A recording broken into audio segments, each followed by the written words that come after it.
Kurumirira uhotani ucio, timu ya Kisii County neigirire ikerekaini ria raundi ya 16. Timu ya Nandi onayo ni hotanire thutha wa kuhura timu ya Embu kwa bao 5-2. Timu ya Nairobi yumire kabati ya Gibugu na timu ya Busia. Timu ici ciere cie Pool C. Thini wa Pool E, timu ya Busia ni hotire timu ya Siaya na bao 4 kwa Gibugu. Na timu ya Kirinyaga yahota timu ya Kitui na bao 2-1.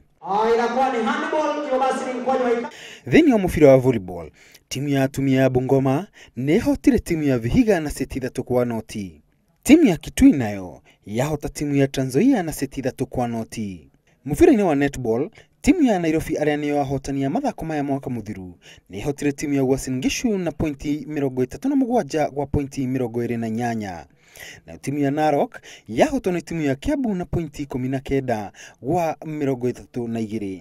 Mufira-ini wa basketball, timu ya Kiambu ni hotirwo ni timu cia Nairobi na timu ya Bungoma. Ngiribotera Inooro TV, njitagwo Kimani wa Githĩnji.